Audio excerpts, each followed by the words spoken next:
Welcome everybody to Mom Street USA. My name is Jackie, aka Wishes Mama, and joining me is my co-host Kate, aka the Disney Cicerone.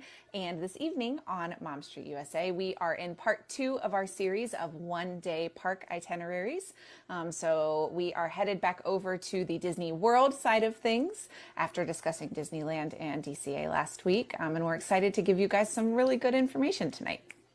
Yeah, I am very excited for this because I feel like I get this question all the time as a creator, if I'm live streaming or whatever, and people ask me like, what should I do first? What's the best way to use Genie Plus? How do we, what do you do in Magic Kingdom? How do I like plan out my day? And so this is such a, I think, important series because we get to really dig into that and give some recommendations. These are always recommendations for maybe efficient ways to move through the day. But I think we always kind of give the caveat is, it's your vacation. You do what you love to do. And if it's like rope dropping a ride that nobody else would ever rope drop because that's what you want to go on first, do that. Because it's your vacation. Exactly. And we still very much promote make your priority lists. And if there's stuff on this list that you have no interest in doing, don't do it. This is just an outline. It is not an end all be all. You must follow it A to Z. This is just an outline to give you guys an idea of kind of where to go next if you're lost and not sure what to do when it comes to being in the parks, and especially doing them all in one day, especially in Magic Kingdom, which we're going to dive into first, because I feel like it is the most asked about when it comes to the Florida parks. Yes, for sure. Yeah. And it's where everybody tends to start, even though we don't ever recommend doing Magic Kingdom on Monday if you can avoid it, because it tends to be pretty busy that day. Mm-hmm. But knowing that people tend to start there, we decided to start this Florida part of the series with Magic Kingdom. Yes, just figured we'd give you what you're looking for first. And then we'll touch on Epcot too, which is significantly easier, but you still got to have a good game plan going into it. So let's just hop in. A couple general notes about Magic Kingdom. First of all, Main Street USA opens typically an hour-ish before early entry. So early entry is that extra half hour of time that you get if you are staying on property at a Walt Disney World resort or at the Swan and Dolphin or, one of those partner resorts.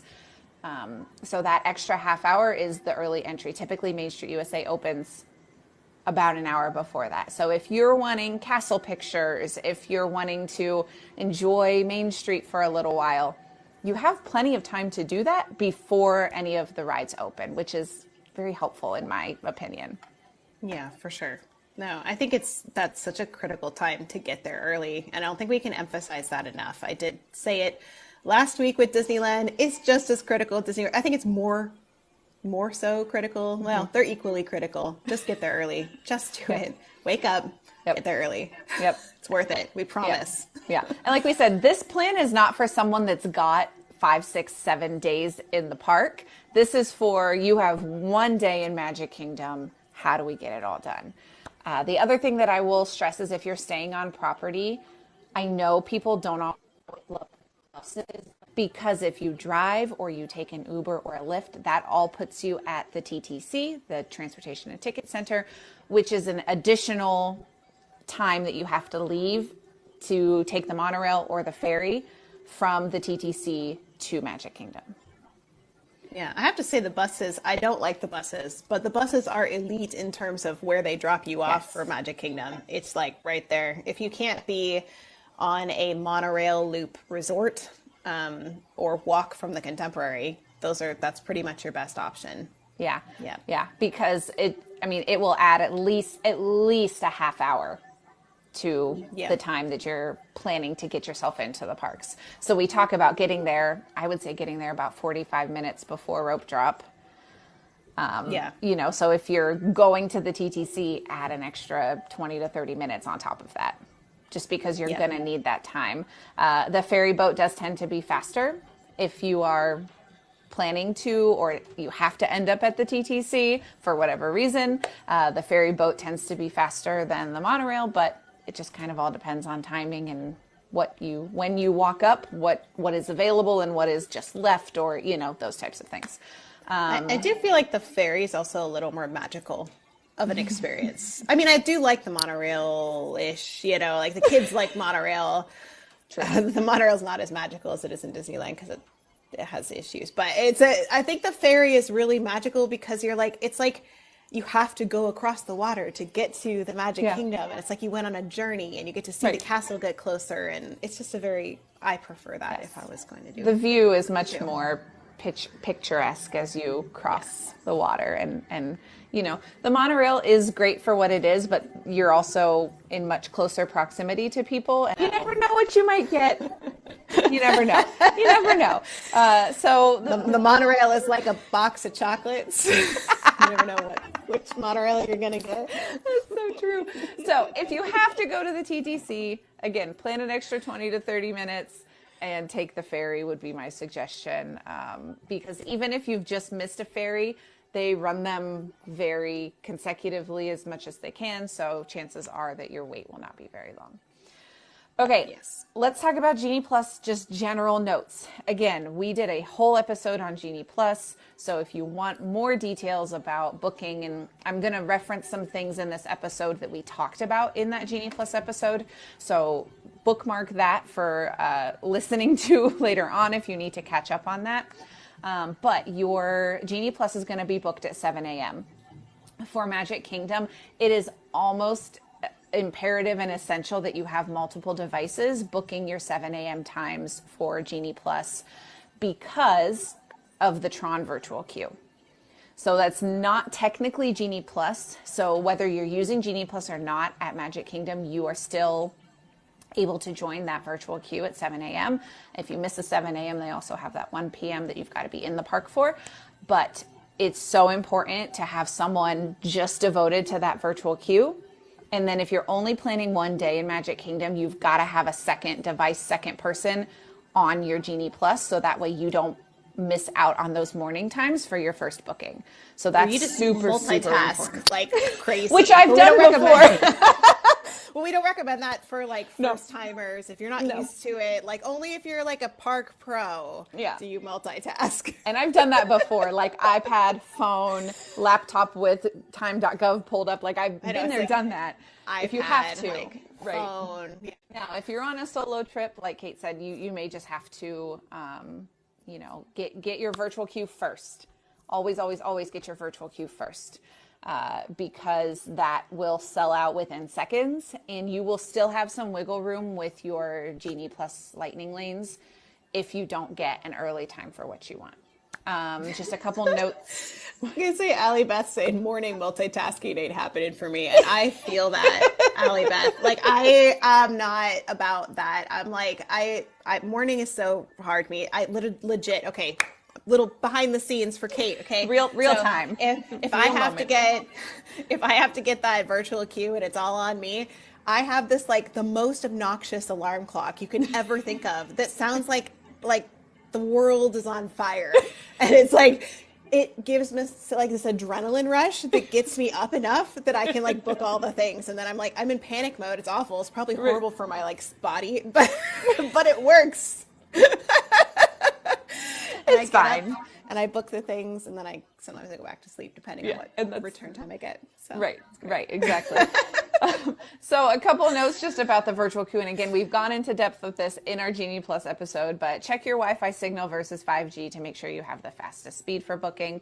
And then you also have to decide about, with Tron, especially because it's such a new attraction, you may decide that you want to do it more than once. The only way you can do it more than once is by purchasing the individual lightning lane and doing the virtual queue. You can only do one virtual queue per day, and only one Tron individual lightning lane per day. So that's kind of your options there. Tron will typically cost you $20 to $25 per person. So it is quite a budget breaker if you've got a family of 4 or 5. You're looking at a good chunk of change. So keep that in mind. The other individual lightning lane to consider at Magic Kingdom is Seven Dwarfs Mine Train. That one is significantly less expensive. It will run you typically $10 to $12 per person, so about half the cost of Tron. But that, Tron is brand new. It hasn't even been open a year yet, so it kind of makes sense that that's what we're looking at comparatively.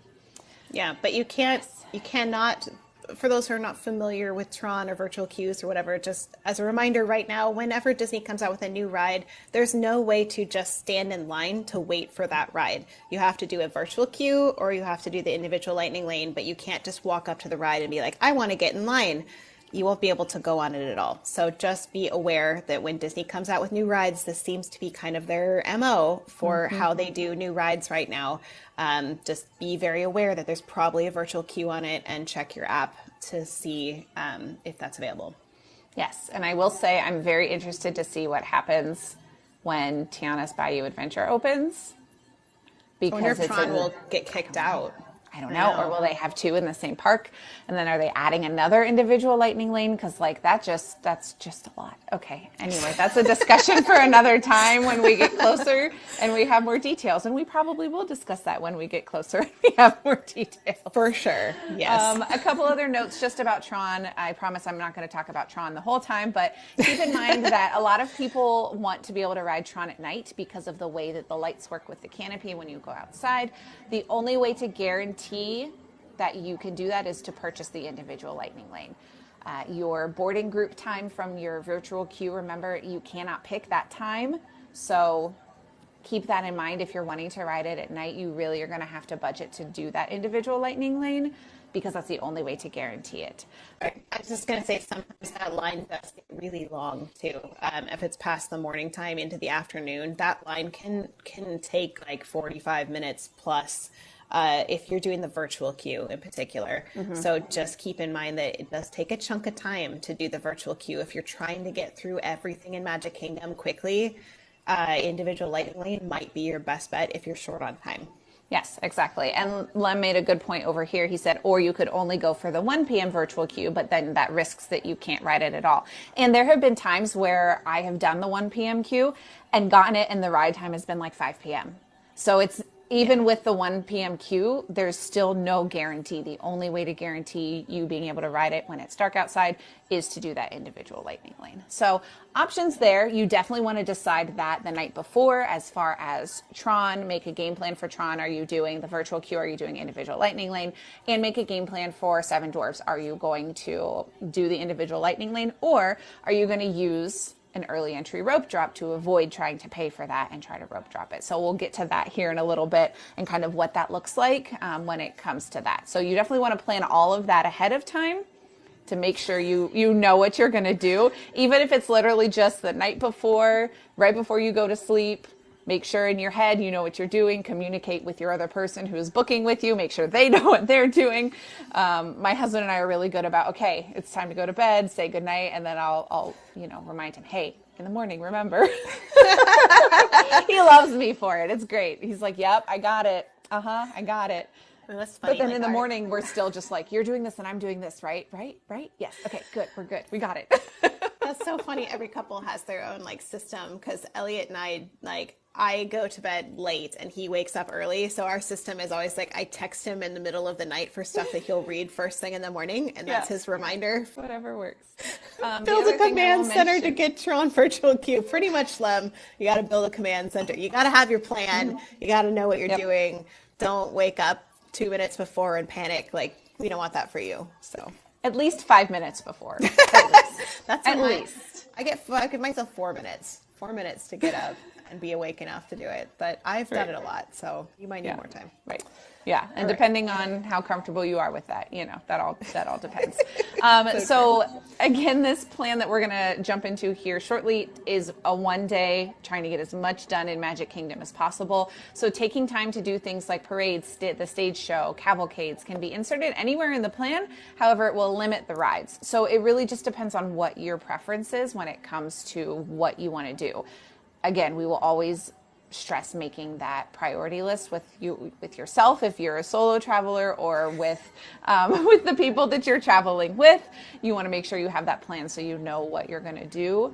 The parades and cavalcades do start by what is becoming Tiana's Bayou Adventure and end going down Main Street to the train station. And I will mention that the stage show, if you're someone who's interested in characters but you don't want to take the time to stand in line for meet and greets, the stage show is actually a really good way to see those characters, because it includes Mickey and all of his friends. It includes Tangled characters, Princess and the Frog characters, and Frozen characters. So a lot of characters in a, I think, 25-minute show. So that may be one thing to consider.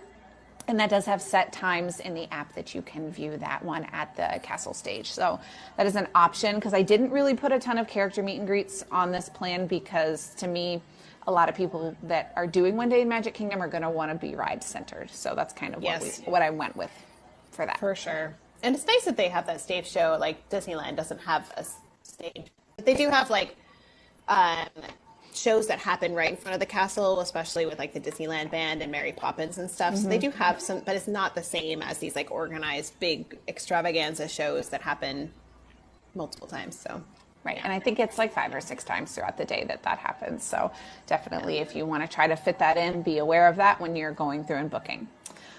Okay, so we talked about Genie Plus things. So before entering the park, 7 a.m. is super important, deciding what you're going to do with your virtual queue and your individual lightning lanes. But let's talk about regular lightning lanes, because remember, they're a whole separate category. So what you're going to book first for your regular lightning lane really depends on your rope drop strategy.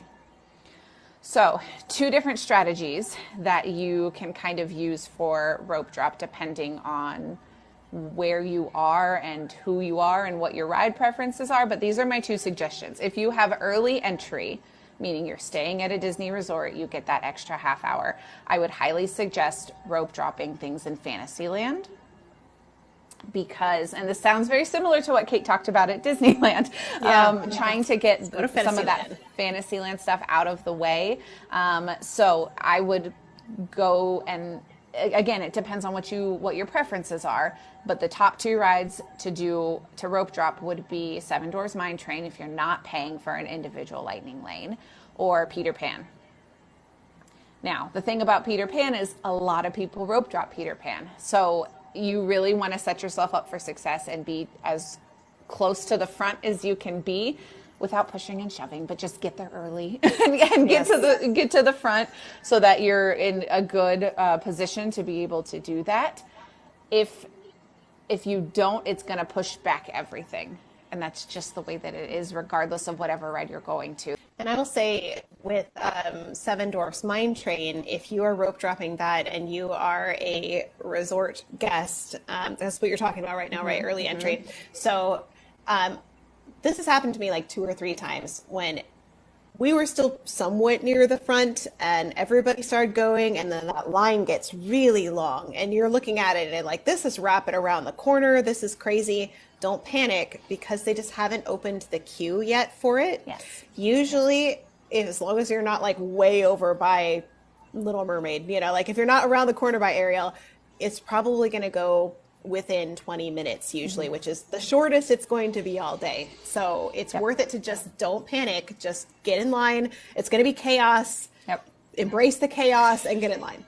Yes, exactly. And I will say with rope drop, make sure you have plans for if you've got a stroller or if you're, dealing with some of those extra things, have a plan. Like what my family usually does is like, I grab my kids by the hand, my husband runs the stroller to stroller parking, and then he comes and, we wait for him right at the entrance, and we all jump in line together once he's with us. So definitely have a plan for all of that. And I know that sounds crazy that you're like planning it down to the minute, but you literally have to be able to get the most out of your morning at Magic Kingdom. Yeah, we're talking about a day when you're trying to get as much done as possible. So there's absolutely, you can do Disney at a more relaxed pace and not be stressed out and not plan as much, but you're not going to get as much done. Yeah. That's just a fact. That's just the way it is, unfortunately. So, yeah. So if you've got that early entry, head to Fantasyland, decide from there what you want to do with that. And then if you do not have early entry, if you're staying off property, Airbnbs, other hotels, things like that, then my suggestion would be to rope drop Frontierland and Adventureland, so the complete opposite side of the park, because that section actually doesn't open until park open. So you're not going to have those wait times already existing when you go to get in line for something. So that can be super helpful. And then you could focus on your Genie Plus, using it on those other rides and trying to get through as many standby rides as you can in that section of the park. So that being said, the first couple Genie Plus attractions that I would book would be, depending on your strategy, again, depending on which direction you're going, Peter Pan or Jungle Cruise. Those are going to be your first two that I would suggest. So if you're rope dropping Seven Dwarves, make sure you book a Peter Pan. If you are not headed that direction and you're headed the other direction, book Jungle Cruise, because that time will skyrocket really fast. And the return times for Genie Plus for Jungle Cruise will be 1 p.m. before you know it. Mm-hmm. So you want to make sure that you get that in and done, so that way you're not having to circle back and backtrack. We talked about this last week. I try my best when I do these plans to not have people crisscrossing all the way across the park, because that can be very tiring. So you just really got to plan based on proximity and where you're going with that. So Peter Pan or Jungle Cruise would be first, followed by, depending again on preference and what you'd like to do, Big Thunder Mountain, Space Mountain, and then I even put Haunted Mansion in there because those times can be pushed later as well, and it can be harder to kind of work that in depending on what area you're going to first. Yeah. So that's kind of your first little section of your Genie Plus that you're going to. And now, if you only have 1 or 2 devices, like 3 devices would be perfect, because then you can have one person booking Tron, one person doing an individual Lightning Lane, and one person or device doing your regular Lightning Lane. In a perfect world, I know. You'd have 3 phones. I may bring our iPad just for that purpose for Magic Kingdom when we go. That. But if you're not able to do that, book your Tron virtual queue first. Do that first, get that done. And then I would suggest booking your first Lightning Lane, regular Lightning Lane, because you want that time to be as early as physically possible to be able to best utilize that Genie Plus throughout the day. And then after that, if you're doing individual Lightning Lanes, Seven Dwarfs and Tron individual Lightning Lanes will not sell out like most of the morning. So do those last. I'm getting a comment from May. It says, this is a sport. And I 100% agree. It's like, all right, we're going to train. We're going to get ready. It really is. Practice rounds.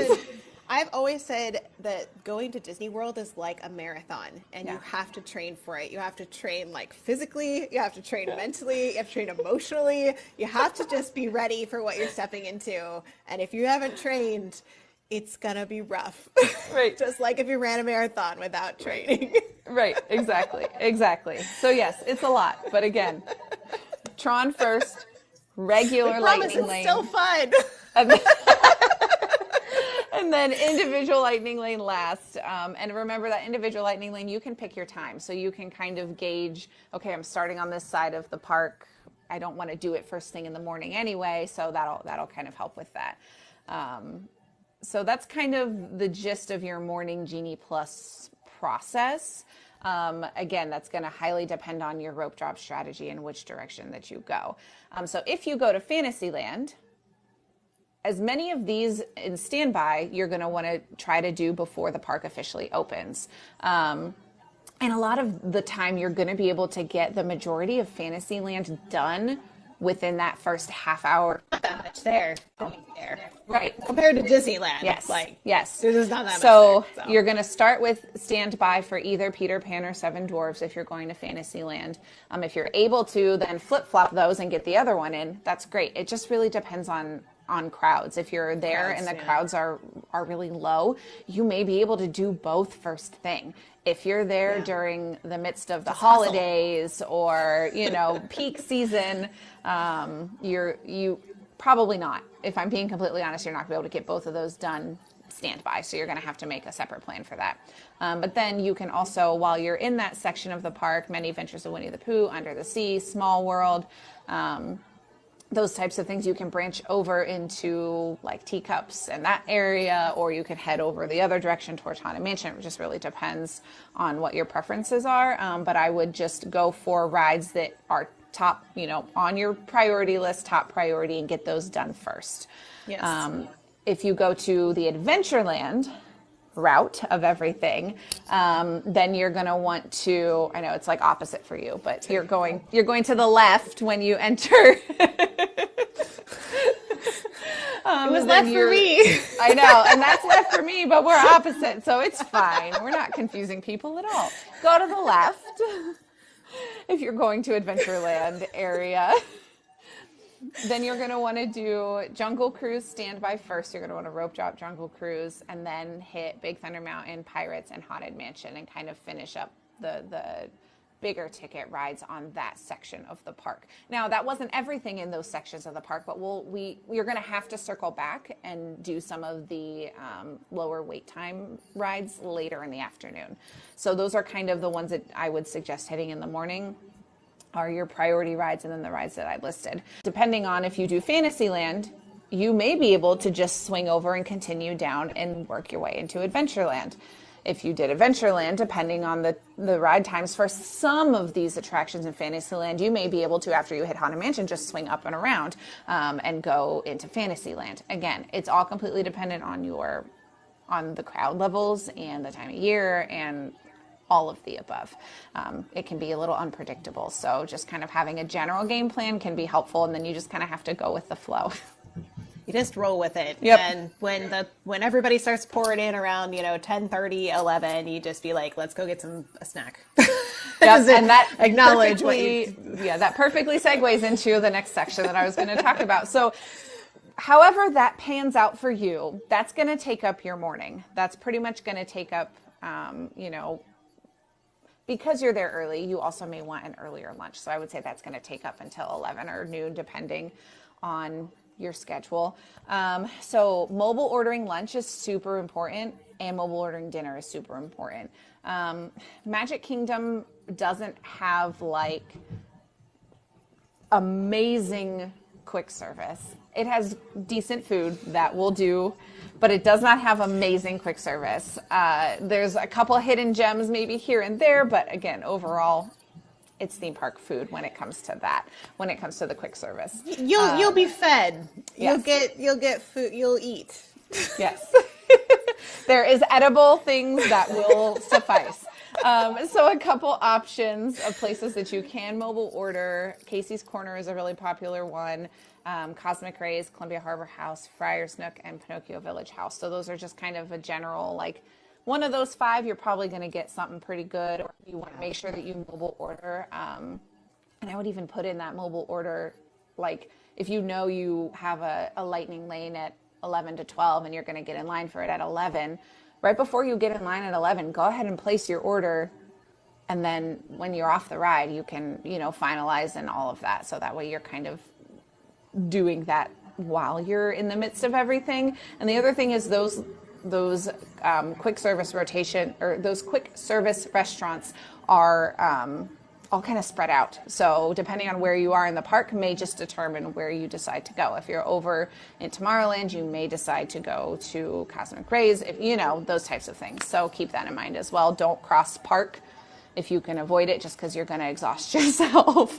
Yeah, and I would also say, especially if it's particularly hot outside, I definitely recommend Columbia Harbor House is always kind of my go-to because my family loves it, and there's a ton of seating upstairs, so don't stay downstairs, go upstairs. There's lots of wonderful seating up there. But I don't love the food at Pinocchio Village House, but it is indoor and AC and has a place to refill. It's good water, and sometimes you can get a nice view of Small World, and so it's a good kid-friendly AC Yeah, my option. kids love it because it's got pizza, and that's what they, that's a good option for them. But yeah, that's a really good point. I just don't recommend Cosmic Rays, but it is AC. There's AC in there and seating, but I don't recommend the food, so that's all I got. Again, it's mediocre park food that will do. Some of their specialty stuff they have at Cosmic Rays has been better recently. That's true. Some of their specialty burgers and stuff like that. So again, it really just depends on what type of food you're looking for. Are you looking for something light? Are you looking for something more filling? All of the above. If you're someone who just likes to snack along the way, we did a whole episode on Magic Kingdom snacks. It is episode 20 of our podcast. So I have covered that already. So we're not going to really touch on that tonight. So you can go back and find that in episode 20 of our podcast as far as that goes. Absolutely. Okay. So that takes you through lunch. And I know I'm rattling this off very, very quickly. And believe me, graphics are to come with all of this kind of organized for you guys. So we'll get those to you. I started them and did not have time to finish them this week. So coming to a Mom Street social platform near you.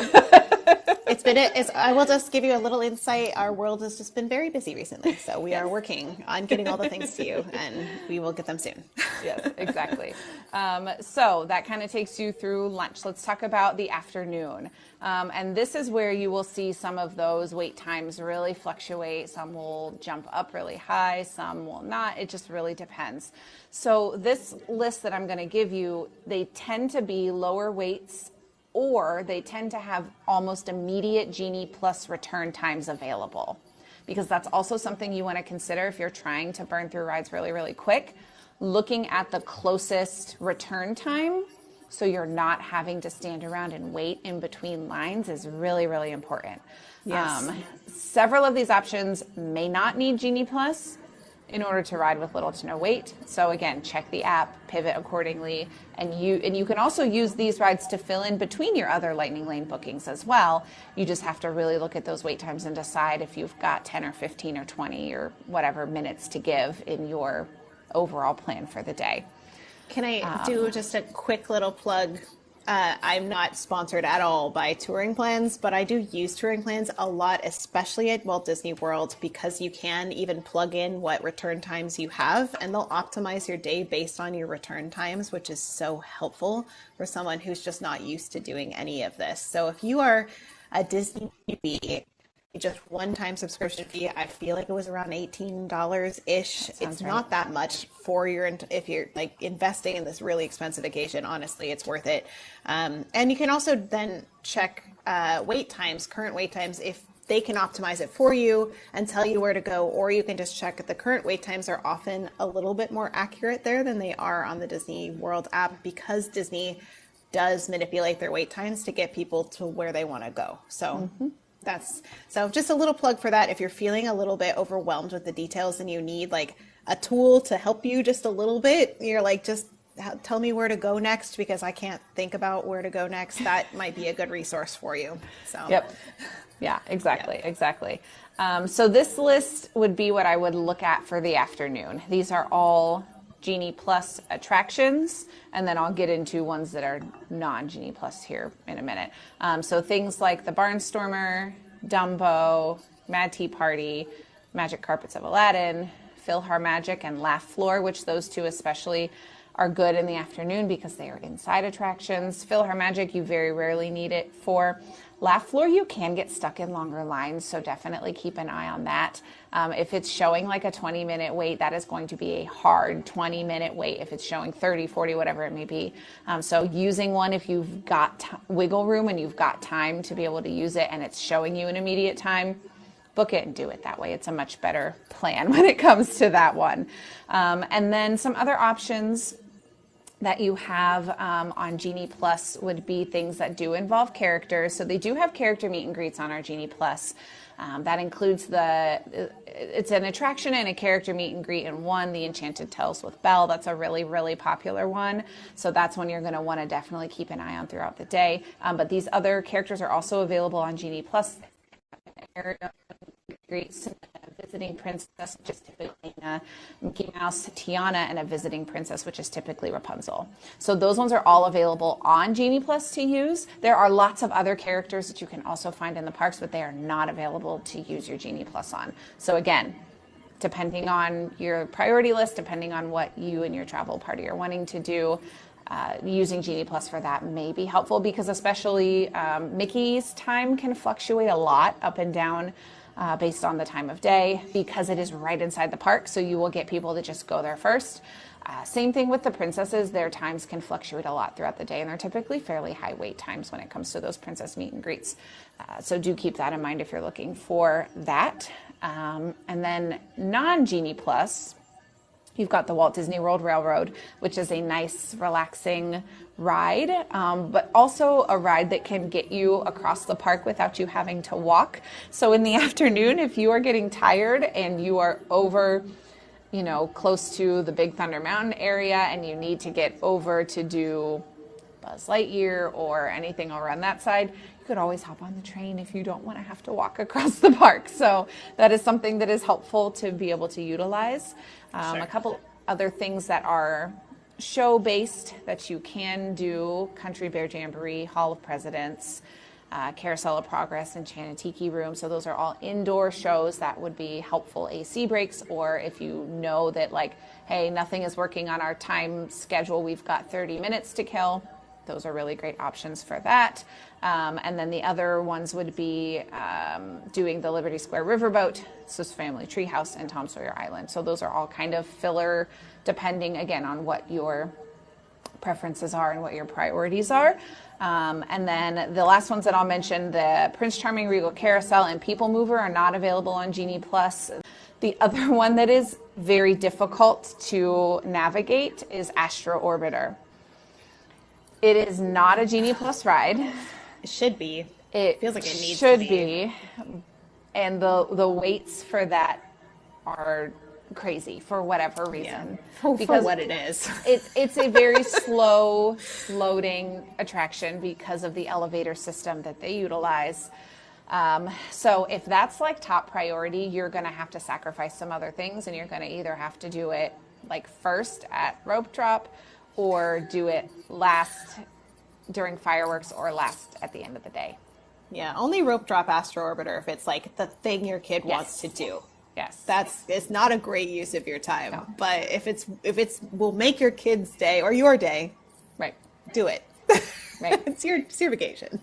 Yep. That was one of those that, like, we happened to catch at like a 15-minute wait, and I was like, okay, we need to do it, because I had never done it. I've only done it once in my life. I've only done it once in my life. I think we were over in that area already. We're like, okay, we're just going to go do it so we can do it once, and now we don't have to do it again. I learned by doing it that you cannot fit 2 adults in those without getting stuck. Yep.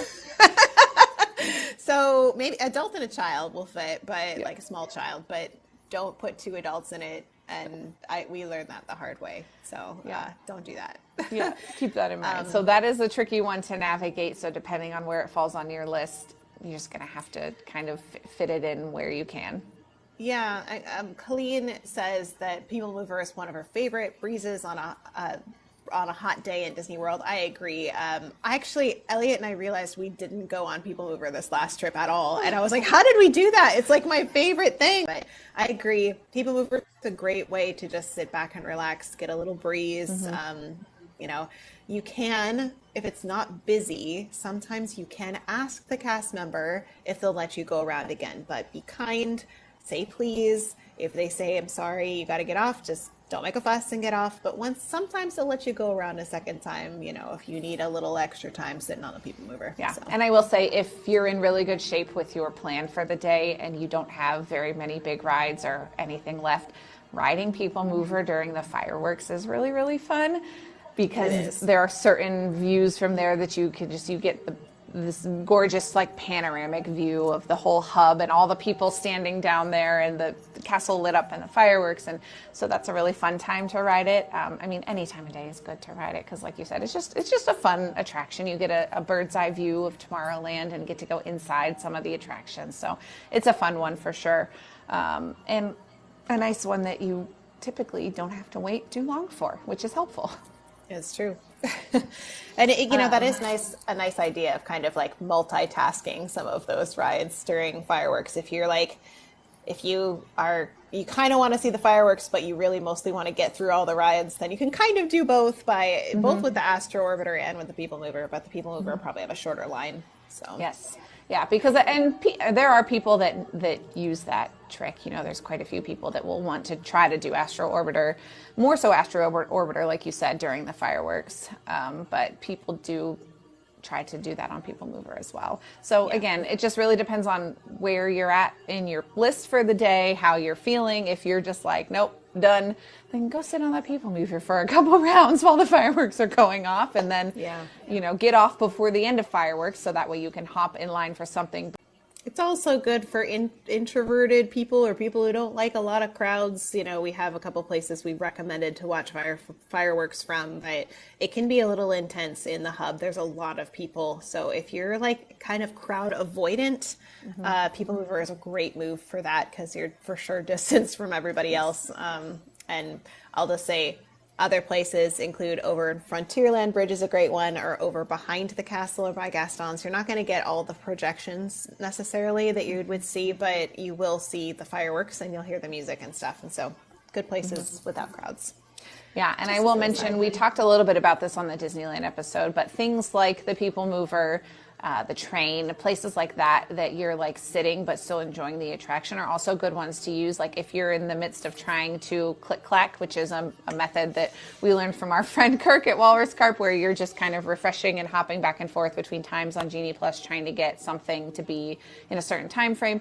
Doing something like that in the meantime can be really helpful, especially if you're traveling with kids, because then your kids aren't just like standing with you off to the side of the sidewalk in the middle of Magic Kingdom and they're like, Mom, come on, we gotta go. Yeah. What are we doing? Let's go. So doing something like that can be really helpful for that.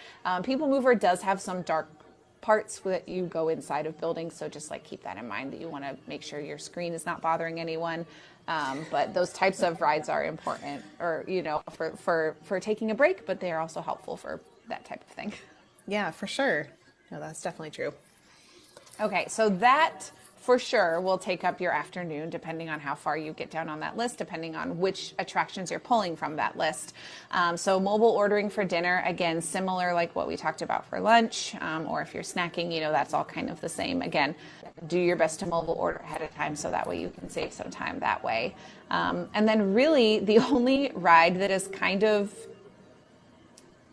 a wild card, so to speak, on Genie Plus is Buzz Lightyear. And I don't know why it is, but it just really, because here's the thing. You put Space Mountain on that list for Genie Plus early in the day. In my personal opinion, it doesn't make sense to do, they're in a similar vicinity, but it doesn't make sense for me to do Buzz then, because you're still so early in your park day that there's so many other things that you could do instead. Yeah. Nothing against Buzz. It's a fun attraction, but it just doesn't make sense to put it first thing in the morning. So to me, it makes sense to do it later in the day. So I would suggest doing that after dinner, after fireworks, kind of towards the end of your day. And you should have no problem being able to get a Genie Plus time that coming up very soon for that if you do it towards the end of the day. Yeah. Hope says do Buzz later with Carousel of Progress. Yeah. If the line's not horrifically long, that is a good strategy because you're in the same area. And People Mover too, you could bundle them all together in that same area and not have to do a lot of walking. Yeah, so that is unfortunately one of the places in Magic Kingdom that you are going to end up backtracking, because Space Mountain will be at a different time than kind of the rest of Tomorrowland. But that's just what makes the most sense with covering the most ground and getting the most attractions done as far as one day in Magic Kingdom. The other thing that you can do at the end of the day, go through and make sure there's any other rides that you missed, or second rides on anything you did standby. So in the morning, if you get through 4 or 5 Fantasyland attractions or 4 or 5 Frontierland, Adventureland attractions, if you do standby for them, you can go back and book them on Genie Plus and get second rides on some of those. So that's something that we like to do, is we try our best to do standby in the morning of those. That way later in the day we can book a second ride on them. So utilizing that rope drop strategy to also maybe hit some of your favorite rides too, if you're torn about which direction to go, that may help sway you one way or the other. If there's things that you're like, ooh, if we have time, I'd really like to do that a second time using Genie Plus. Yeah, that's a good idea. Good strategy. Okay, so that covers the majority. I was just with Genie Plus. Yep. Take a breath. Yep. So that is kind of a rundown of Genie Plus. And the other thing that I will mention is a lot of travel agents, and then you've got people like myself who we like building travel itineraries for people. So if you're using touring plans or not, or if you need some extra help, reaching out to people like that. I know, like I said, a lot of travel agents will do it. That is a service that I provide as well. So if you're like, I have no idea where to go, when I work with people, I say, okay, send me your top 6 or 7 in Magic Kingdom, and I'll fit them all in for you, and I'll make it all work for you, especially with Genie Plus. Jackie is brilliant at it, by the way. She's amazing. So, yes. Just saying. My little plug for Jackie. That if you're feeling completely overwhelmed by all this and you're like, I can't, I just want to enjoy my vacation, I don't want to think about any of this, then contact Jackie. She knows what's up. And that's my favorite thing about what I do is I get to give people the ability to not be glued to their phone because I do it for them. Not doing this the whole time. That was a very good impression. That's exactly what I look like. We've all been there. Exactly. Like, ready to go. Got to find it. All of that. And there are lots of other tips about how to set up your Genie Plus and how to set up your tip board and those types of things. And again, we did talk about that in our Genie Plus episode. So refer back to that if you've got questions about that. And if you don't find your answers in that episode, then please send us a message because we are happy to help and get you off on a better foot so you're not so lost going into your Magic Kingdom day. Yeah, Kathy says she can attest to your amazingness. She says she's a miracle worker, gave us the best days at Disney. So thanks Kathy, for that feedback. Thank you. I feel like you needed to hear that. Alrighty, so we went. So we had Magic Kingdom with Genie Plus. So now we're going to if we don't want to buy Genie Plus, it's not in the budget. We don't what do we do? How do we approach this? Help. What do we do, Jackie? Help. Okay. Good news is you still have the ability to ride Tron if that's something that's important to you, because like we mentioned earlier, that virtual queue is something that is available to everyone regardless of Genie Plus. The other thing that I will mention is maybe you don't want to do Genie Plus, but you know you want to do Tron twice. You can buy an individual lightning lane without purchasing Genie Plus. So if you're like, okay, my budget is this, Tron is my top priority, then I want to take my $20 and instead of putting it towards Genie Plus, I just want to put it towards Tron. That is an option that you have. Same thing for Seven Dwarfs. If that's a top priority for you and you want to spend your money on that, that's an option as well. But that virtual queue for Tron is free and available. Same process that we just talked about earlier. Your command station of one device. Yes. So that is an option that you do still have, regardless of if you're using Genie Plus or lightning lanes or individual lightning lanes or all of that type of thing. The other thing I will mention that I don't think I mentioned earlier is the return window for Tron is very strict. So you really want to pay attention as soon as it kicks on and tells you. So right when you book Tron, it's not going to give you an estimated return time because it fluctuates too much, and they took that off of the app because it was never right. So once the park gets closer to open, then it's going to give you a more realistic time frame, and you're going to be able to tell. If you are within the first 20 groups, you're barely going to be able to get one or two rides in before you're going to have to head to Tron. Yeah. If you are 30 to 50, you're looking around lunchtime, generally speaking. But that could change if the ride goes down, all sorts of things. Weather, Tron typically doesn't close in the weather, but you never know what may happen. So just keep that in mind as well in your plans, because if you get a super early boarding group for Tron, maybe it makes sense to stay in Fantasyland and not go over to Adventureland because logistically where you're going to be. So keep that in mind as well. Your rope drop plan is going to really be the same as what we talked about earlier. If you've got early entry, you're going to rope drop Fantasyland and hit those rides as many as you can, as quick as you can. If you've got regular park entry, you're going to do the Frontierland and Adventureland side. So that aspect pretty much stays the same because you're doing standby either way, regardless of if you're using Genie Plus for the majority of that. I feel like just do Fantasyland. Just if you take nothing else away from this series, just go to Fantasyland first. We beg you. We implore you. Yes. Go to Fantasyland. Yes. So again, Fantasyland would be something like Peter Pan or Seven Dwarfs to start. Pooh Bear, Under the Sea, Small World, those types of things. If you're doing Adventureland, Jungle Cruise, Big Thunder Mountain Pirates, Haunted Mansion, that kind of area. So those are kind of your two. And again, depending on crowds, if you're able to, then flip-flop and go to the opposite location from that. Get as much done as you can. That is really your best strategy, especially when you're not using Genie Plus. Getting there early and rushing through rides as much as you can in between rides. Enjoy the ride while you're on them, but you got to walk with purpose and know exactly where you're going next. You cannot waste any time getting off a ride and going, I wonder where we should go next. No, you got to have a plan. Don't do that. Don't do that. No, like as soon as I get in line, if we have any downtime in line at all, I'm figuring out where we're going next. I'm like, if I have touring plans, I'm re-optimizing my touring plan to see where they're sending me next. I'm like, just know where you're going, please. Yes. So you don't waste your whole day. That's what we want for you, is to not waste your time. Exactly. Try to figure out where to go.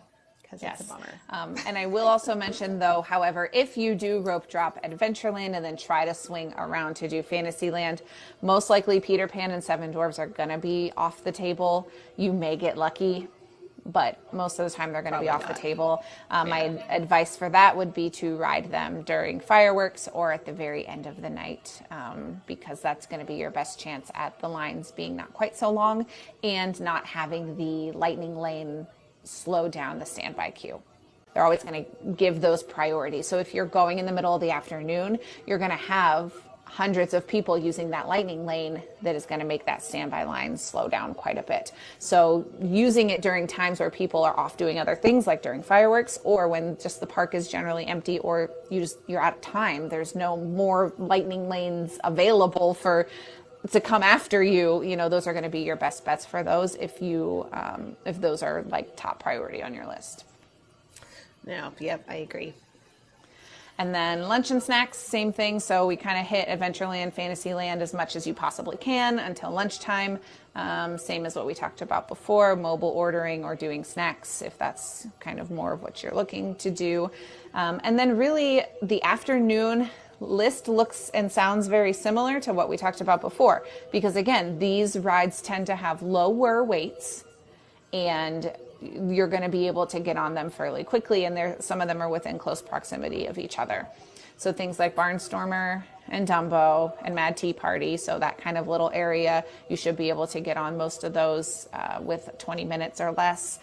When it comes to that, Magic Carpets of Aladdin, that one can be hit or miss depending on what's happening with like Jungle Cruise and Tiki Room kind of in that area. So you may want to, if you can just walk on that after you do Jungle Cruise, that's not a bad one to just throw in the morning. If you know that you can walk right on it, get right on it and get it done. But again, Magic Carpets and Dumbo are essentially almost identical in the way that the rides operate. So maybe you don't need to do both whenever you go on your one-day trip to Magic Kingdom. So plan accordingly. I guess it depends on if you want the camel to spit on you on the carpets or if you want to stand in the walkway. Yeah, exactly. PhilharMagic is usually not an issue at all. Laugh Floor, be very, very cautious getting in that line because it can be very, very long. If that line is outside, do not do it. Just don't do it. Just don't do it. Even if you're just inside the building, you're in a much better place than you would be if you're outside in the queue that's outside. Just don't do it. And then Tomorrowland Speedway, which that one again can fluctuate as well. So just kind of keep an eye on it throughout the app or use your touring plans optimization if that's something you're going to be utilizing. And then the Railroad, again, you just have to wait for the train to come around. So it's never usually too long of a wait for that. And then again, character meet and greets or shows depending on what your priorities are with that. Dinner, again, I sound like a broken record. Same thing as before, mobile order, snacks, those types of things. And then after dinner will highly depend on what you're able to accomplish during the morning. During the fireworks is a really, really, really good time to prioritize the rides you missed in the morning and go there. Even getting in line a half hour before fireworks start, you will start to see those lines decrease. People aren't using their lightning lanes during fireworks time because they're camped out in the hub waiting for those fireworks to start. Right. People aren't getting in line because they're camped out in the hub. So depending on what time the fireworks are, about a half hour before fireworks start to think about, okay, Haunted Mansion is my one priority during fireworks. Cool, go do that. Or Big Thunder Mountain or whatever it may be. If you missed it in the morning, that's the best time to circle back to that. And then after fireworks, again, kind of that Tomorrowland, things like Buzz Lightyear. For whatever reason, that's just where it fits the best when it comes to that.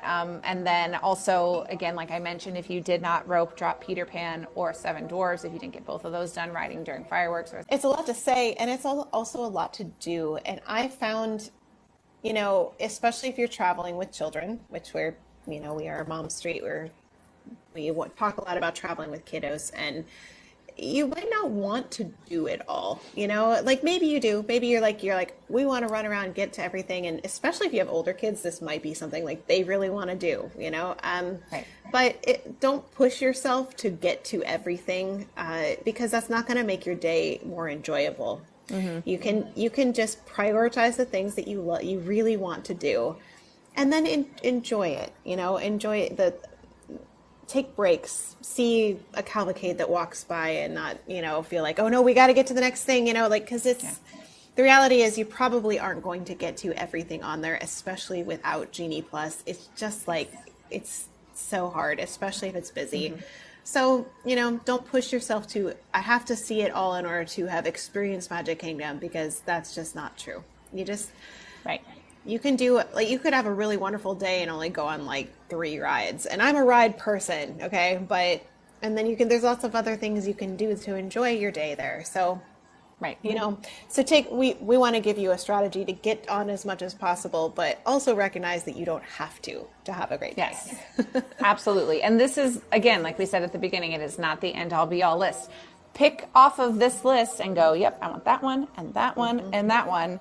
And build your own itinerary based off of that. This is just like, hey, if you want to bust out everything that you possibly can, this is the best way to get through literally every ride and attraction in the park that we possibly can squeeze into one day. Some of that is also going to depend on the park hours. We talked a little bit about this with the Disneyland episode. There has been significantly less hours that Magic Kingdom has been open.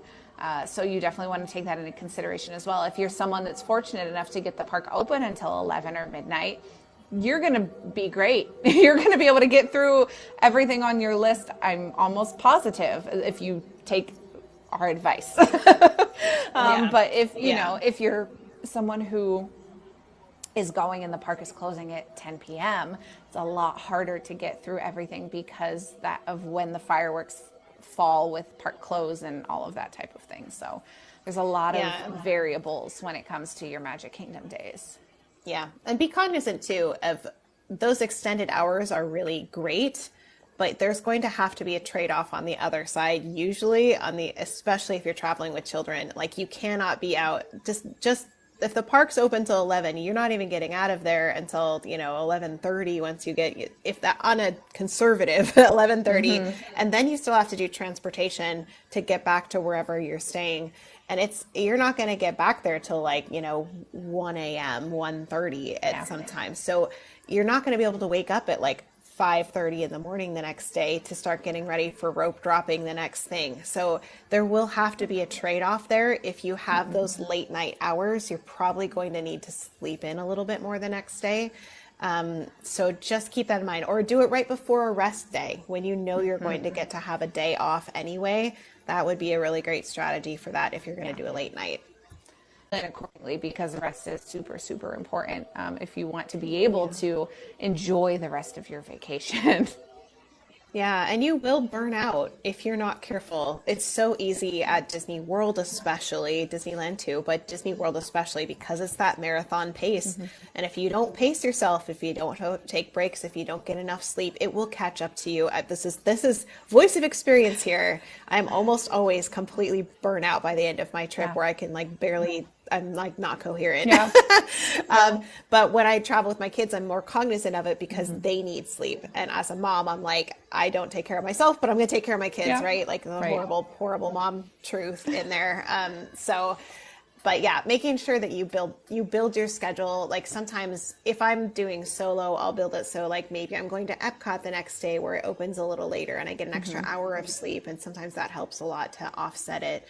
But take care of yourself and don't feel like you need to do rope drop to fireworks every single night of your trip.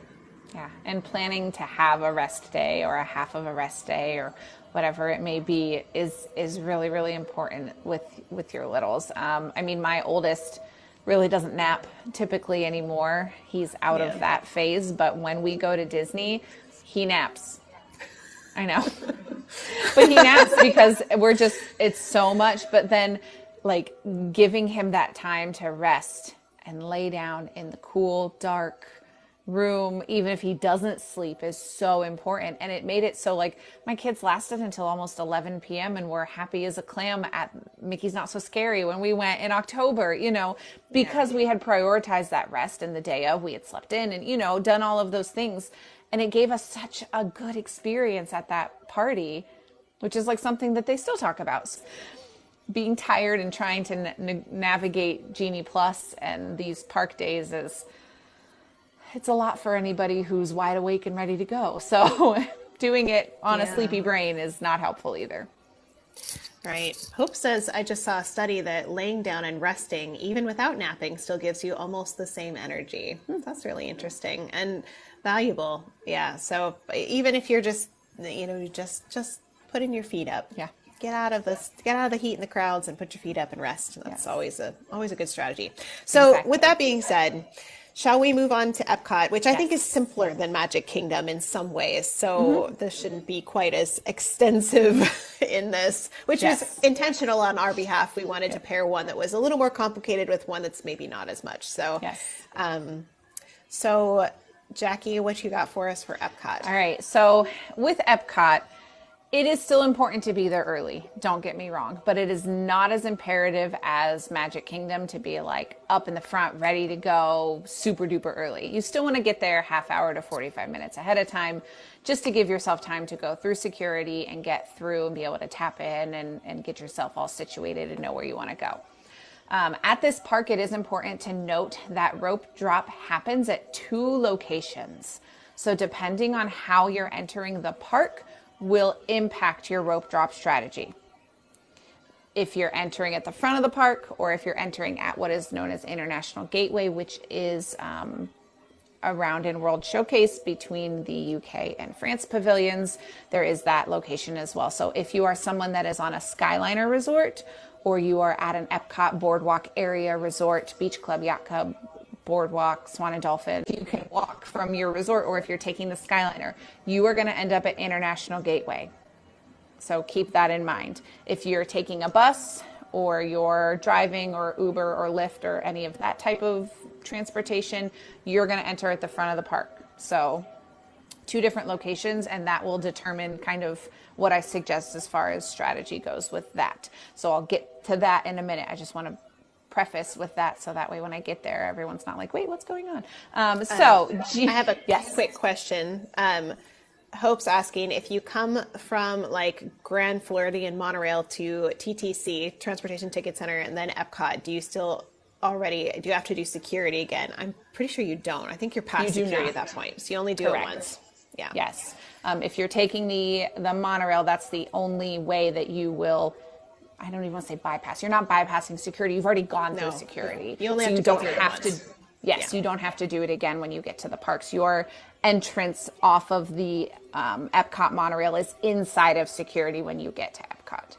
Yes. That's not the case for the Skyliner or buses or any of that. That's just for monorail. Yes. Thank you, Jackie. Yes, no problem. Okay, so let's talk about Genie Plus and what that means for Epcot. The first thing that I want to mention is, again, about a virtual queue. Cosmic Rewind, Guardians of the Galaxy Cosmic Rewind is the other virtual queue that exists at Walt Disney World right now. So it has a virtual queue, an individual Lightning Lane option, just like Tron did. However, I will say the times for Cosmic Rewind are much more flexible than Tron from what we've seen. That could change. We don't know that that is going to continue on going forward, so I will heed my warning about that. If that's one of your top picks, I wouldn't chance it, just in case. I mean, I've had people, when I went in May, I booked a 7 a.m. virtual queue for Cosmic, got like group 25 and didn't ride it until 7 p.m. and had no issue. But again, we don't know. You never know. So just, I will mention that, but I will also caution you that, again, if that is like your top priority ride, go as soon as it's called because you don't want to miss out don't on risk that. it for sure. And then it does have an individual lightning lane. However, with this one, the individual lightning lane time frames are not as important because it doesn't go outside or in the dark like Tron does. Cosmic Rewind is not as difficult to get the virtual queue as Tron is, so you still do all the things, especially if you've never been on it before. Do the 7 a.m. Be on the ball, get it so that you don't have to stress about it. But it is much easier to get the second return time in the day as long as you're tapped into the park. Like, I have never had a hard time getting that as long as I'm paying attention to the time. Sometimes it's even open a couple minutes after, but don't depend on that. It's just not as stressful. In really low crowds, it'll be open until 4 p.m. some days, which is just crazy. I mean, Tron was that way for a bit during some of the slower weeks earlier this year too. So it was like one of those moments where we're like, whoa, that's crazy. So, it all just depends on, again, crowds and those types of things. So for this one, I would suggest when you're booking in the morning, having 2 devices, one to be devoted to the virtual queue and the other to be devoted to getting your first lightning lane. And same thing. Now, Cosmic Rewind is your only individual lightning lane option. If you get the virtual queue, you may decide to opt out of doing an individual lightning lane. Do keep in mind that same thing applies as what we talked about with Tron. Even if you got the virtual queue, that is still going to take you possibly upwards of an hour total, because sometimes that virtual queue line is 45 minutes to an hour, and then it's got 2 pre-shows and another queue. You have, it's an extensive process to go on that attraction. Great attraction, but it's just an extensive process to go. So if you're like, nope, I'm not going to have time to spend an hour to an hour and a half on Cosmic, then do the individual lightning lane. That's your best way to get in. You're not going to miss anything by doing it. You're just going to have a quicker queue, shorter wait time to get to those pre-show rooms that you have there. Yes. Yep, I agree. I have waited 45 minutes to an hour with the pre-shows, with everything for that. So you're not saving time with the virtual queue. I think I traveled with somebody recently, maybe it was my husband. He was just like, we already waited for this. How come we have to wait again? I was like, it's like the standby line, because there is no standby line. So we just had to wait for our turn to get in the standby line. I understand. I understand the logic, but yeah. So 7 a.m. when you're booking, you're going to book your virtual queue. If that's something you want to do, you're going to book an individual lightning lane. If that's something you want to do, your first ride is going to depend on your rope drop location. So I mentioned that earlier. If you are rope dropping the front of the park, so you have come in on the monorail, the buses, a car of any type, you're going to be at the front of the park. Your best bet is to rope drop Frozen Ever After. So you're going to go into the park and then head to the left once you get to World Showcase. If you are someone who's coming in International Gateway, again, those resorts we talked about earlier, you are going to want to rope drop Remy. It's significantly closer to you, and it just makes a whole lot more sense so you're not crossing paths with people who are rope dropping the opposite and making your wait time go up because of that. So that's my suggestion as far as that goes. Your first lightning lane that you book is going to be the opposite. So if you're rope dropping Remy, you're going to book Frozen for your first return time. If you're rope dropping Frozen, you're going to book Remy for your first return time. So that's kind of the first thing you're going to have to figure out is, where are we entering the park and what rides do I need to book when because of that. So that's kind of your first thing. And then after that, the next 2 rides that I would book would be Test Track and Soarin'. This park has less rides than Magic Kingdom, so using some of the methods we talked about in our Genie Plus episodes with click-clacking and refreshing and all of that type of thing on the app can really be to your benefit, because in my opinion, the rides are easier to kind of manipulate that way. So if you booked Remy because you're rope dropping Frozen, but your Remy time isn't until like 11 a.m., as soon as you book it, hop back on and start trying to modify it, and chances are really good that you're going to get an earlier time. So use that to your advantage, because I feel like the times circulate a lot more often because of that, just from my experience. Okay, so where were we at? Yes, so that will get you through the morning. So pretty much okay. Frozen, Remy, Test Track, Soarin', and then depending on your virtual queue time, I always suggest trying to piggyback Cosmic when you are in the Test Track area because they're right next to each other. That way, that area you're done with those two of the three on that side of the park. So that will take up the majority of your morning. Food options at Epcot. There are so many options. It's really hard to pick your favorite. Yeah, literally. It's really hard to, like, when people ask me, well, what should I eat at Epcot? Oh gosh, where do I start? So look at if there's a festival going on, look at the festival booths. Quick services are going to be your fastest options to save time for attractions if that's what you're focused on. Again, utilizing mobile order, those types of things are all really beneficial. We do have snack guides that I did just want to mention on our Instagram page. So if you go to our Instagram page, the little highlight, little circle bubbles underneath kind of our bio, there is one that says Eats. And if you go on there, we have full snack guides for all 6 United States parks that all exist on there. If you're looking for recommendations at Epcot, that would be your place to find them because TikTok ate our episode on Epcot snacks and we never got it back. So I went to go reference it in my notes because I was like, oh yeah, I'll put in what episode number it was. Yeah. It's just a sad day. Anyway, okay. It's fine. Yes, but it does live in that highlight reel on our Instagram page. Hooray for that. So you can find it there if you are in need of some guidance. And those, I will mention, those snacks that we put on there are non-festival snacks. So it's stuff that's there year round at Epcot. So if you're looking for just like like an air conditioned place to sit down and eat, which there's it can be hot walking around the world and there's not a lot of places to sit there. I feel like for families, Sunshine Seasons is like a surprisingly good option, and it's inside the Land Pavilion. So if you're hitting up Soarin' or Living with the Land or anything like that, that's a great place for families. Also a great place to fill up your water bottle too for free with free ice water. So and I will say I kind of kept that in mind because the way that I typically do my morning, Soarin' is usually one of the last ones I do before our lunch break, and we do typically eat inside of there. It's wonderful for families. It's a place we always tend to seek out when we have kids, and we need to sit down in the AC somewhere. Yes.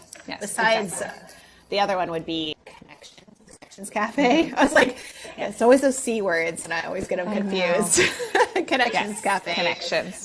Where, like Starbucks is in there and whatnot too. But there's the whole eatery, cafeteria kind of style. It gets a little bit more airport vibes in there, but it is in the AC, and there is a fair amount of seating. So Yep, exactly. So those would be my 2 suggestions for that as well. So all of that information will hopefully, yay!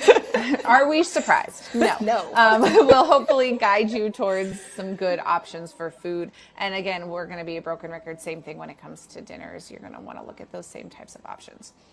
Okay, so your other Genie Plus attractions at Epcot. Again, some of these will need Genie Plus, others will not. I would highly suggest booking these based on the proximity in the parks and available return times. Epcot is one that even I get caught backtracking a lot and going cross park. It's really easy to do because of just the way that everything is situated, especially with all of the construction walls and things that are still up right now. So things like Figment, Living with the Land, even if you feel the need to use a Genie Plus reservation on the Pixar Short Film Festival, you probably don't need it. But if you feel the need to each their own. The Seas with Nemo and Friends and Turtle Talk are both in that same building over at the Seas, Mission Space and Spaceship Earth. So that is kind of your comprehensive list of what is available when it comes to Genie Plus. And again, all of those, I would say Mission Space, Spaceship Earth are probably your top 2 that are going to be later when you try to go to book return times. But things like Living with the Land, Nemo, those are going to be fairly recent, fairly soon when it comes to your return times for the majority of the day. And then the thing about Epcot that will will take your time, so to speak, is there are a ton of non-Genie Plus attractions, shows, entertainment, things that you can experience while you're there. So shows, each country has performers specific to that country. So check your app if you're like wanting to take in some of those kind of performances. We have seen a lot of those start to come back over the last several months, which is really exciting to have a lot of those performances really back in nice. World Showcase. Street Really, sphere. really nice. Yeah. And then there are some indoor shows and videos if you choose. The American Adventure, the Beauty and the Beast Sing-Along, Canada Far and Wide, Reflections of China. Those types of ones are more indoor theater type attractions. Again, if you're walking around the World Showcase and you're like, I got to get out of the heat, duck into one of those, give yourself an AC break, plan your next steps, and then, you know, when it's over, you can head back out. A couple other things that I will mention. I didn't mention there is one attraction that is non-Genie Plus for Epcot, and that is the Three Caballeros. Does not have a Genie Plus option. Doesn't need Typically, right, typically not a long wait. Occasionally it'll get up to be like 30 minutes. Only on like really busy days, like really busy days. Like you're looking for 10 or less when it comes to Three Caballeros. And most of your adore time's that going ride, back and but forth in that queue is when they open up the whole thing and you're like, they're like, I know, just keep the middle. If they take the middle ropes off, then it doesn't Right. take nearly as long. Right. But if they keep them all like together, then you're like back and Yeah. forth. It was so much Yeah. worse when they had the plexiglass up during the panini. So It was narrow. so terrible.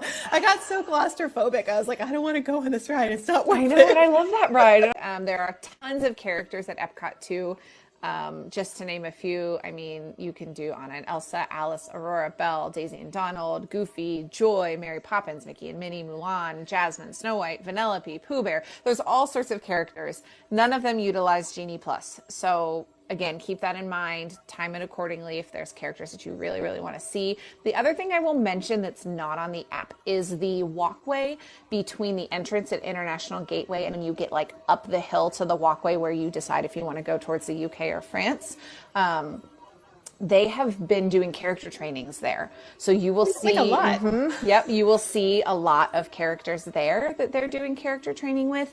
The other place is next to Regal Eagle. There's like this little alleyway that you can find characters that are in training there. And sometimes you can see really rare characters in those two locations. So if you're a character person, I would definitely scope those out. I don't know timing wise if it's been morning, afternoon, you know, I'm not sure on that, but I know that there have been characters and some very unusual, rare characters that have been showing up there too. I'm trying to remember when I saw them. I feel like, you know, typically they will just start bringing out more characters when the park gets busier. So you don't usually see them for the first, 2 hours of the day because everybody's just rushing to get the first attraction. Nobody wants to stop and say hi to a character. So, but as soon as the park starts to get crowded, they need to disperse the crowds a little bit more. So, that's usually when you start seeing them show up a little bit more and pop out from different places. So yeah, exactly. So again, if you're a character person, keep that in mind. A couple other things just to mention of things to do in Epcot, because honestly, if you're using Genie Plus, you're going to be able to get through your rides throughout the day. If you're not doing a ton of shows or a ton of taking a break, you're going to be there all day. There's lots of variables, but chances are really good you're going to be able to get through all the attractions that you want to get through. So other things that they have to offer there, they have the DuckTales World Showcase Adventure game, which is on the Play Disney app, which is a super fun way to experience World Showcase. There are the aquariums in the Seas building. After you exit the Finding Nemo ride, take a little bit of time, look around there. They've got manatees and dolphins and sharks and all sorts of fun things there. They've also got a play place in that area as well. Play place inside of the test track exit. There's a playground outside of Creations as you're headed towards Cosmic Rewind. There's a playground right there that's typically themed for the festivals. Yes, and I also mentioned, since we're back at Creations mentally, May said that Connections, which is next door, also has charging stations. So if you need to sit down and charge any of your devices, that's a good one. So sorry, That's since helpful. we just mentally stopped there, I was like, wait, there's more. So there's that playground there. There's the Image Works at the exit of exit of Figment. I'm struggling through this list right now. And then also all the Kid Cot stops across World Showcase. A lot of this we've talked about previously on previous episodes, but there's just a lot of other things to do that are not attraction focused that you can either fit in between your lightning lanes, depending on where you are in the parks, or you can just add on to the end of your day. Or if you've got a big gap and you're not worried about, if you've got a lightning lane that's 2 hours from now and you want something to do in the meantime and you're planning to go into World Showcase, it just really depends on how your day pans out as to whether or not these things are options for you. Yeah. And then I will also say, don't forget to check out any of the festival offerings we've talked about, scavenger hunts and events and food booths. And, we've talked about all those festivals kind of extensively. Yes. So I'm going to give Jackie a quick break so she can breathe and get some water while I'll say dinner recommendations are the same ones as above. So as we had already said, so they're going to be ones that are like Sunshine Seasons and the Connections Cafe are really good indoor ones if you want AC. Otherwise, the food festival booths, we always recommend those if you're not in a diet Epcot. Or if you've made, dining reservations somewhere. There's some really wonderful restaurants that do need dining reservations, but are usually fairly easy to get, especially if it's festival time. So sometimes you can even get them day of, don't depend on that, but sometimes you can.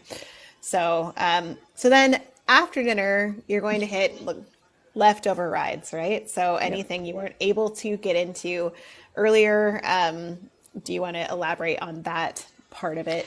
Yeah, so sometimes with Epcot, you will find those gaps in your time. So you may have leftover rides that just didn't fit timing wise with your other plans that you may need to hit. Or again, using Genie Plus for anything that you did standby to do a second ride. So let's say your family loves Soarin' or you love Figment or any of those and you did standby earlier in the day. Again, go back and book a second ride on those because you're going to be able to then utilize your Genie Plus. They'll still have times available. The only ones that typically sell out, Frozen and Remy almost always sell out every day. But other than that, Test Track will on really busy days. But even then, that one doesn't always. So again, if you rope dropped, did standby on anything, you can go back and do that. The one unique thing about Epcot is that the park closes at the same time as the nighttime show.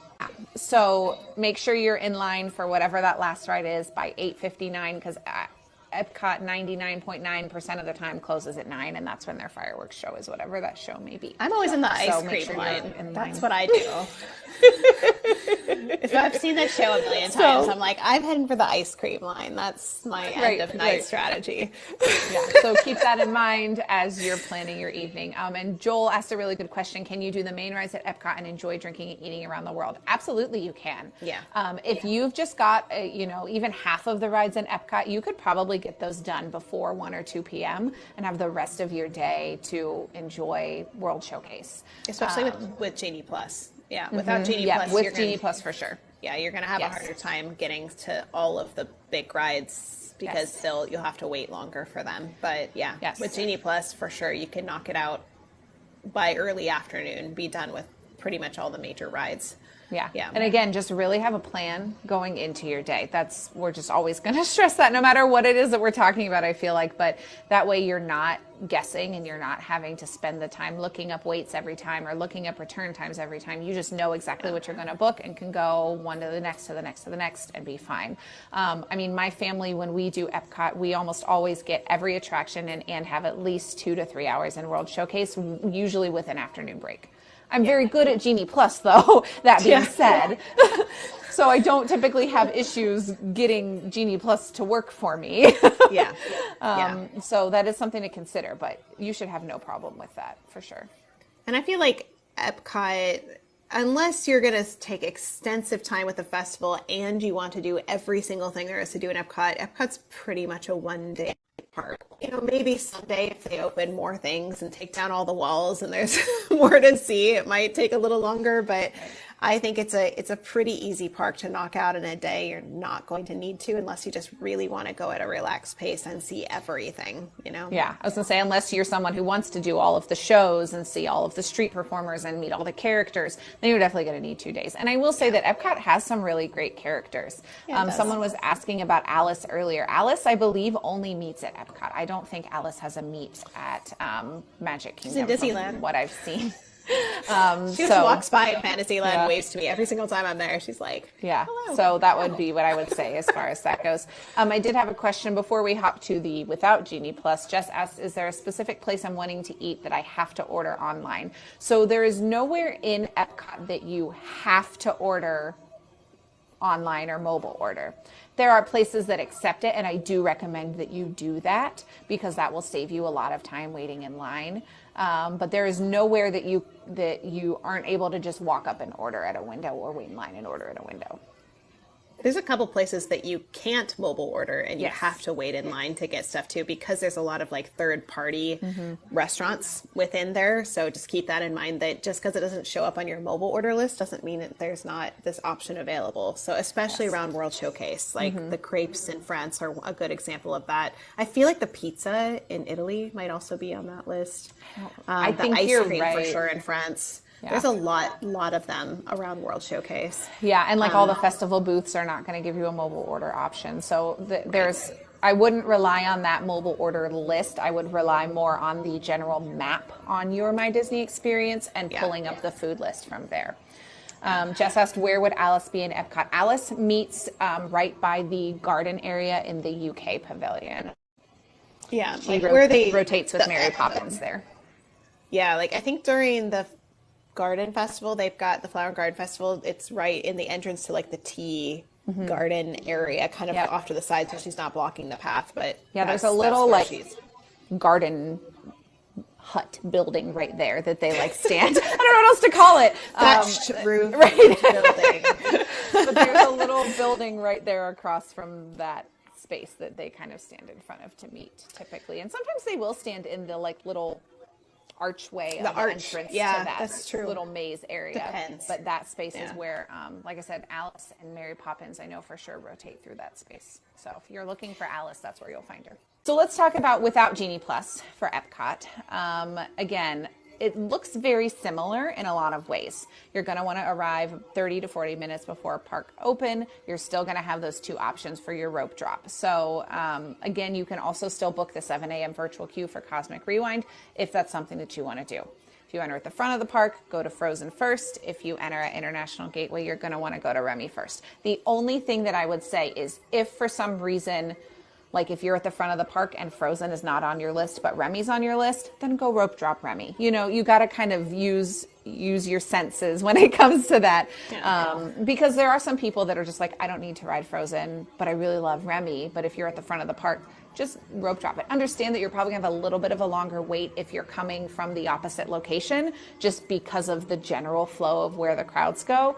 But again, that would be the only exception to that. And I will mention also being able to ride both Frozen and Remy without a long wait can be difficult on busy park days. You can still do it. It's completely doable. You're still going to be able to get through the majority of the day, even if you do spend an extra hour in the morning doing that. They're both on your list. You're going to be able to do them both, but that second ride, you may have to wait 45 minutes to an hour to do. That's the typical morning wait time. Lower crowds, you're going to get lower wait times, you know, all that. But the earlier you arrive and the quicker you can get your first ride done, the better chance you have at making it to the second line without having as long of a wait. But again, you're still going to probably wait. So I'm going to kind of run through like the entire list of attractions, and I'm not really putting in here like stop here for lunch, stop here for dinner, because it's very, very dependent on what the crowds are doing, what the wait times look like, and what's on your particular list. So the order that I would do the rides is Frozen, Remy, what we just talked about, that whole thing depending. And then Test Track. Keep in mind, Test Track does have a single rider line, and it is a very good single rider line. So if you are solo or you're the only one in your group that wants to ride it, do the single rider line because it is a very good single rider line. So keep that in mind. And then from there, I would do Either Mission Space or Soarin'. After you get off Test Track, you're closer to Mission Space. So again, Epcot is really easy to crisscross and go back and forth if you're not focused on that. So plan accordingly. If Mission Space is not on your list, then head over to Soarin', vice versa. Spaceship Earth, keep an eye on, because this line will get unnecessarily long because it is just it's at the front of the park, and everyone walks into Epcot and goes, "Ooh, look, Spaceship Earth, let's go ride it." Don't do no it. Other reason. If it was like in the corner of the park, like that would never happen. Yes, ever. exactly. So just keep an eye on that one, because once you're in the park, it's kind of out of the way to come back out of the park to go to Spaceship Earth. So just keep an eye on the wait time and do it where it makes sense. So keep that in mind as well when you're looking at that. The Seas with Nemo and Friends and Turtle Talk would be kind of after that. And then from there, Figment, Living with the Land, and then Three Caballeros. And if you want to put in the Disney and Pixar Short Film Festival or character meet and greets and shows, just kind of put them on at the end. My guess would be in a fairly busy crowd, because chances are you're not going to do every single item on that list. Most of that can get done before dinner, even without using Genie Plus. Yeah. So keep that in mind. The other thing that I didn't really mention that I just want to briefly mention is if you are utilizing early park entry and that extra half hour, your morning is going to be a lot more smooth because you're going to be in the parks before those crowds get too busy. So if you're someone who does want to do Remy and Frozen and you are staying on property, you got to get there for that half hour before to make sure that you can get to both. That will up your chances of being able to get to both and not having to wait 45 minutes to an hour for the second one. Yeah, no, 100% agree. And then food options, again, same as before. And same as kind of in the evening, hit anything that you weren't able to, and just keep in mind that park closes right at fireworks. Yep, all the things. I think that's it. I think we made it through. and again, Epcot is a lot easier to manage than Magic Kingdom, just by the way that it's created, because you got to think about Epcot is really kind of like two parks in one. It's all of the attractions and everything, and then it's World Showcase, and World Showcase is such a great attraction within itself to utilize and to visit and to experience that, like, it's totally worth it to have that non-ride time there. Eat it through. Okay. We did. Well, and we did a whole episode that we're going to post on our podcast very soon and on our YouTube that is all about Disneyland Resort strategy. So if anybody is asked about how to do Disneyland or California Adventure strategy with Genie Plus or without, we just did an episode on this last week, so it's going to be up on our podcast pretty soon, within the next couple days, I would say. So our podcast is called Mom Street USA. Jackie's over on that account. If you want to give our main Mom Street account a follow, then you can keep up with all the things that we have going on there and get tips and whatnot. So we're also on Instagram, YouTube, all the places, and then our podcast is on all the places you would listen to podcasts, and soon to be part of the Chip and Co network of podcasts, which we're really excited about. Yeah, so if you missed that at the beginning, we talked about that we are going to be syndicating our podcast on the Chip and Co radio network of podcasts. With a bunch of other really great creators over there. So we're excited to look forward to that. And nothing is going to change on this end. We're still going to be here recording our podcasts on live, all of the above, and interacting with you guys. But just a little bit of a change for how they're going to be published after the live. So thank you guys so much for joining us this evening for Mom Street USA. As always, you can reach out and ask us additional questions if needed via all of the ways you can contact us in the Discord or social media or email. Next week, we are going to be rounding out this series and talking about Hollywood Studios and Animal Kingdom at Disney World. So if that is something that you need assistance with, be sure to catch us next week at the same time. And until then, I hope you all have a great week. And plan well. Have fun with your planning. Yes, that's absolutely. My best advice. Yeah, so thank you guys so much for joining us, and we will see you next week. All right. Bye, everybody. Have a wonderful evening. Bye.